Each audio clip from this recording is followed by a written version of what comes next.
Hello, so gold has moved up and I am currently tracking 5 different scenarios to see if this is the start of the new bull run for gold.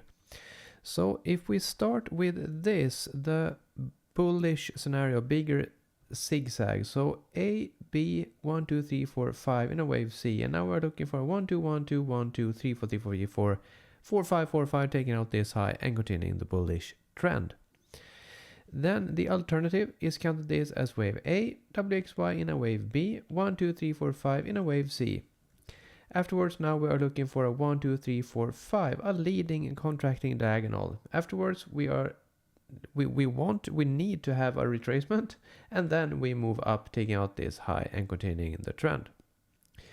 Then this is also an alternative. So ABC in a W, WXY in a wave X, ABC in a wave Y to finish wave A. So wave A, and then you have WXY here or ABC, and then up in a wave B. So basically you have A, B, and then 1, 2, 3, 4, 5 C, taking out this low, and afterwards you are moving up because this is a corrective structure. Then you have this. There's a lot of different scenarios. So here you have wave A, WXY in a wave B, 1, 2, 3, 4, 5 in a wave C for a W this time. And now we are looking for a wave X. And most commonly wave X is a zigzag, so therefore I have labeled this as a leading diagonal. So A, B, C in a wave X. Afterwards you are looking for wave Y depending on this.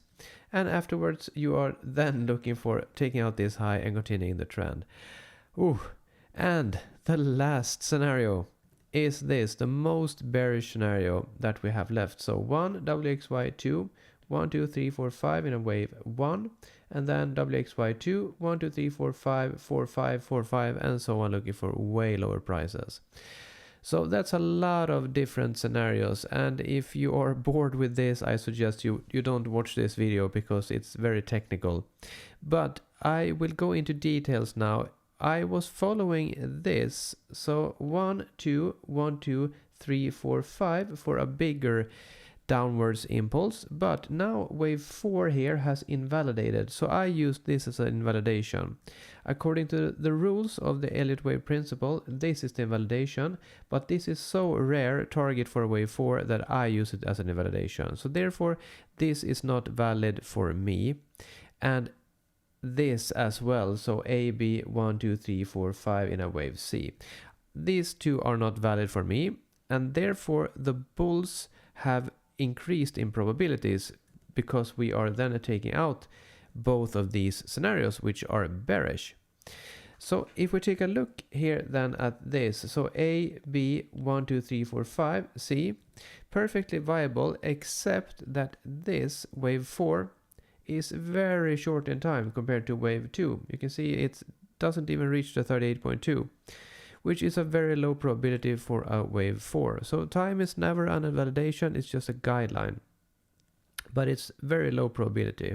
So therefore I don't consider this as the highest probability just because of the time here. But as I mentioned, it's not an invalidation.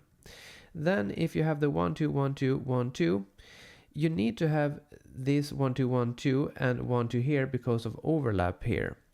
Otherwise it doesn't fit. So here you can see that wave 2 here is bigger than this, and this wave 2 is also bigger than both of these, which is not what you want to see in a 1, 2, 1, 2, lowering the probabilities.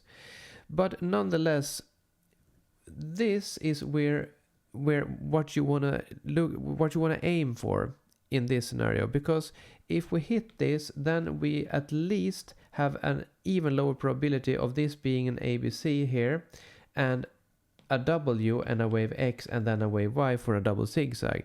So if we hit this, then it's a higher probability that we afterwards either move up, continuing the bullish trend, because as I mentioned, it's not invalidated, or that we are ranging sideways for a longer time.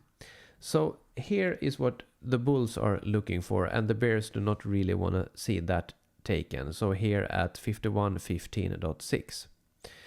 And then this is exactly the same scenario, but here we are looking for a diagonal. So 1, 2, 3, 4, 5. So a diagonal is very low probability in itself. It's a higher probability. It's a corrective structure than a diagonal. But still they do occur, so we need to be aware of it. But I don't like this moving out of the lines here, the channel. And if we are getting wave 4 over here afterwards, one more low, then it's an even lower probability, because then it's an expanding diagonal. And the invalidation for this diagonal is here at 5082.5, because then wave 5 is longer than wave 3, which is not allowed according to the rules.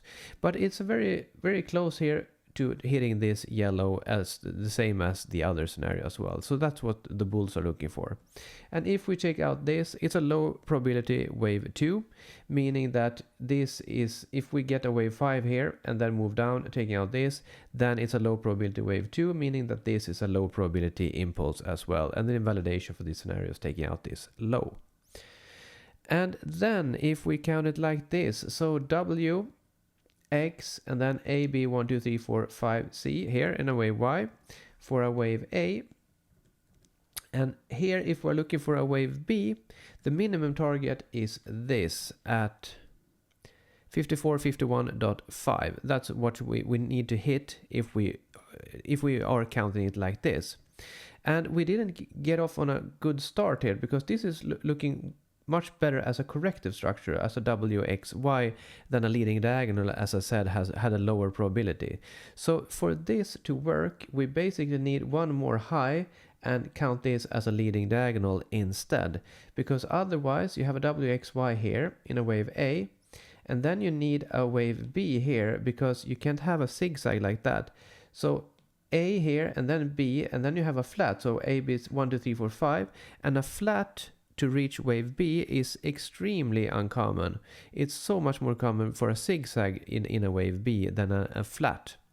So therefore this does not have the highest probabilities, just because of that.